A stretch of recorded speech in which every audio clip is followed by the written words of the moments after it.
하나님께서 저와 여러분에게 주시는 말씀은 아모스 2장 6절에서 8절까지의 말씀입니다. 제가 받들어 봉독하겠습니다.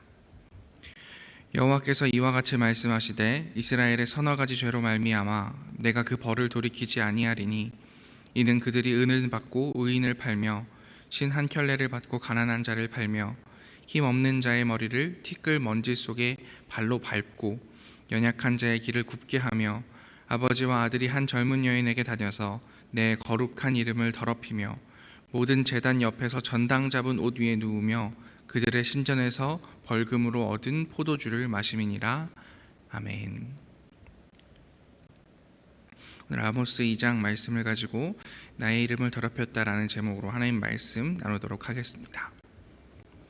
어제 수요 성경강의 설교에서 아모스 1장에서 3장 초반까지의 내용이 하나님께서 온 세상을 법정에다 세워놓으시고 자신이 판결을 내리시는 내용이다 라고 말씀을 드렸습니다. 그 중에 어제 살펴보았던 1장에서 2장 초반절까지는 이스라엘 주변에 있던 나라들에 대한 하나님의 판결문이고, 오늘은 그 중에 두 이스라엘 왕국에 대한 판결을 함께 살펴보도록 하겠습니다. 어제 이스라엘 왕국 주변국들에 대해서는 하나님께서 이렇게 판결하셨습니다. 자신의 이익을 위해서라면 사람을 농작물처럼 다루고 승리를 위해서라면 학살을 아무렇지 않게 하는 이들을 용서하지 않으시겠다. 하나님께서 사자처럼 포효하신다라고 어제 살펴보았습니다. 오늘 2장 4절에서 3장 2절까지 두 이스라엘 왕국에 대한 하나님의 판결을 함께 살펴보겠는데요. 이 말씀은 하나님이 선택하신 백성, 하나님을 믿는다는 사람들에게 하나님께서 어떤 기준을 가지고 판결을 내리시는지를 살펴볼 수 있는 구절입니다. 이 말씀을 통해서 오늘 그리스도인으로서 살아가고 있는 우리의 모습을 돌아볼 수 있었으면 좋겠습니다. 오늘 아모스가 지적하는 두 이스라엘 왕국의 잘못은 크게 두 가지로 나누어 볼 수 있습니다. 첫 번째는 다른 이들과 전혀 다르지 않는 삶에 대한 부분입니다. 어제 살펴본 내용과 같은 잘못입니다. 사람을 사람으로 대하지 않는 모습에 대해서 하나님께서는 이스라엘 백성들을 힐난하고 계십니다. 2장 6절에서 7절까지 전반부를 함께 읽어보도록 하겠습니다.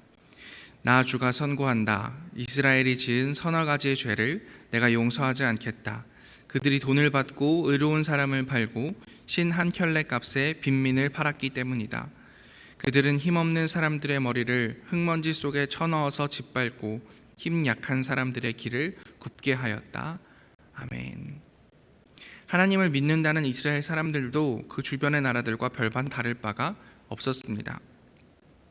줄기에서 이삭을 털어내듯 가난한 이들을 털어먹는 주변 나라의 악행에 질 수 없다는 듯 신 한 켤레 값에 가난한 이들을 팔아먹고 의인도 팔아먹었다고 성경에 이야기합니다. 이 구절에 대해서는 몇 가지 의견이 있는데요. 주변의 나라들처럼 가난한 사람들을 핍박하고 납치해서 노예시장에 팔았다라는 의견도 있고, 다른 관점은 재판관이 돈에 매수되어서 의인에게도 잘못된 판결을 내리고 가난한 사람을 소송을 통해서 신발까지 벗겨먹을 수 있는 불의한 법정에 대한 비판이다라는 의견이 있습니다. 첫 번째든지 두 번째든지 어느 쪽이든지 7절에서 말하는 것처럼 힘 없는 사람들을 쳐박아서 짓밟고 힘 약한 사람들은 굽은 길로 인도한다라고 표현되는 공정하지 못한 과정 속에 놓이게 된 이스라엘의 단면을 고스란히 보여주고 있다라고 볼 수 있습니다. 두 이스라엘 왕국의 두 번째 잘못은 올바르지 못한 신앙생활입니다. 신앙인인 유다와 이스라엘은 알고도 행동하지 않았습니다. 4절 전반절을 이번에도 함께 읽어보도록 하겠습니다. 나 주가 선고한다. 유다가 지은 서너 가지 죄를 내가 용서하지 않겠다. 그들이 주의 율법을 업신여기며 내가 정한 율례를 지키지 않았고. 아멘. 당시의 신앙생활은 율법을 암송하는 것이 신앙생활에서 가장 중요한 부분이었습니다. 무엇이 하나님이 원하시는 일인지 달달 외우는 것이 신앙생활이라고 부를 만한 일상이었던 것입니다. 그런데 유다는 이스라엘 백성들은 그렇게 하나님의 말씀을 달달 외워서 하나님께서 원하시는 것이 무엇인지 알고 있으면서도 행동하지 않습니다. 말씀은 열심히 외우지만 그대로 살아가지 않는 이스라엘 백성들을 하나님은 율법을 업신여기며 율례를 지키지 않았다라고 지적하십니다. 우리도 알다시피 하나님을 사랑하고 이웃을 사랑하는 것, 그것이 율법의 기본입니다. 그리고 그들은 그것을 너무나 잘 알고 있습니다. 저희는 어떤 것도 외울 수 없는 사람들이 대부분이지만 그들은 하나님을 사랑하고 이웃을 사랑한다는 것이 어떤 것인지 줄줄줄 외울 수 있는 사람들이 대다수였습니다. 6년 이상 사람을 노예로 부려먹지 말고 7년째에는 충분한 퇴직금을 주어 자유롭게 살게 하라는 하나님의 희년정신, 그 명령을 알았습니다. 그럼에도 그들은 마치 그런 법이 없는 것처럼 살았습니다. 혹은 없는 것처럼 사람들을 꼬집어서 너 그렇게 살면 안 돼 라고 부끄럽게 하지도 않았습니다. 그뿐이 아니었습니다. 7절 후반절과 8절을 제가 읽겠습니다. 아버지와 아들이 같은 여자에게 드나들며 나의 거룩한 이름을 더럽혔다. 그들은 전당으로 잡은 옷을 모든 제단 앞에 펴놓고는 그 위에 눕고 저희가 섬기는 하나님의 성전에서 벌금으로 거두어들인 포도주를 마시곤 하였다. 7절 후반절과 8절 전반절에는 성적인 표현이 등장합니다. 같은 여자에게 드나든다, 그리고 옷 위에 눕는다라는 표현입니다. 이것은 고대 근동의 신이었던 바알의 제사 의식을 표현하는 것이라고 성경학자들은 말합니다. 바알의 신전에서는 제물을 바치면서 사제들과 성행위를 하는 것을 그들의 예배로 삼았습니다. 그런데 이런 말도 안 되는 예배의 형식을 8절 후반절에 보면 하나님의 성전에서 행하고 있다라고 말합니다. 현대인의 성경은 이 부분을 좀 더 하나님의 말씀에 맞게 내 성전에서 너희가 그렇게 행하고 있다라고 표현하고 있습니다. 그렇게 행하는 것도 너무나 분통 터질 만한 일인데, 그렇게 제사 드리는 제사에 바치는 제물은 어떤 것이었냐? 전당으로 잡은 옷, 벌금으로 거두어들인 포도주.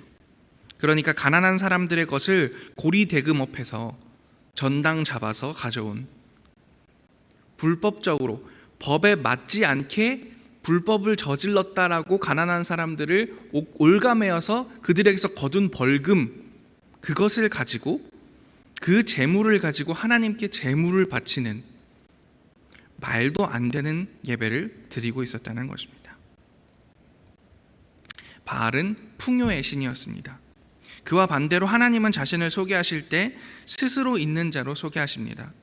그리고 하나님의 율법을 깊이 들여다본 신앙의 선배들은 하나님을 고아와 과부의 하나님으로 고백합니다.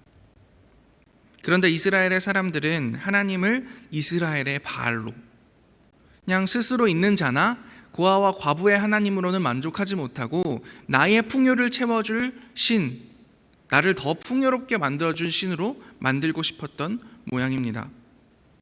하나님이 정해주신 예배의 방식과는 다르게 바알을 섬기는 방식으로 하나님의 제단에서, 그것도 가난한 사람들의 것을 전당 잡은 갈취한 재물을 가지고 예배하고 있었다는 것입니다. 이런 탐욕으로 얼룩진 광기가 평온한 일상처럼 흘러가는 이들로 인해서 하나님은 나의 거룩한 이름이 더럽혀졌다라고 말씀하고 계십니다. 수천 년 전에 신앙인들의 모습을 정리하자면 이렇습니다. 신앙이 없는 이들과 다르지 않게 사람보다는 돈을 더 중요하게 여겼습니다. 그래서 죄송합니다. 사람들을 팔아먹고 공정한 기회는 박탈해 버렸습니다. 그리고는 하나님을 자신의 탐욕을 채워줄 신으로 여기고는 이웃에게서 갈취한 돈을 가지고 그들이 원하는 방식으로 신앙생활을 해나간 것, 이것이 수천 년 전에 신앙인들이 저지르고 있는 잘못이라는 것입니다. 신앙이 없는 이들과 다르지 않게 사람보다 돈을 더 중요하게, 하나님을 탐욕을 채워줄 심으로 삼고 이웃에게 갈취할 돈으로 헌금하면서 내가 원하는 방식으로 신앙생활을 이어가는 것, 이것이 수천 년 전의 이스라엘 백성들에게만 적용되는 이야기일까요? 어쩌면 우리가 한국교회의 문제점이라고, 한국의 신앙인들의 문제라고, 아니 오늘 우리들의 이야기라고, 우리들의 문제라고 이야기하는 부분이 수천 년 전에도 일어났다라고 보는 것이 더 옳겠습니다. 이들에게 하나님은 사자처럼 포효하시고 아모스는 핏대를 높여서 자신이 발견한 하나님의 마음을 외칩니다. 이 외침을 들어야 하는 사람의 애석하게도 우리가 포함되어 있는 것은 아닌지 돌아보게 됩니다. 마음이 불편하신 분들도 있을 겁니다. 나는 가난한 사람들을 털어먹을 만큼 높은 자리나 대단한 권세를 누리고 있지도 않은데 너무한 거 아닌가 하는 생각이 든다면, 어쩌면 우리가 누리고 있는 풍요가 우리가 평온한 일상이라고 말하는 것, 아등바등 노력하면서 사는 삶이 그 얼마나 많은 이들을 착취해서 얻어낸 현실인지 알려고 하지 않았기 때문인지도 모르겠습니다.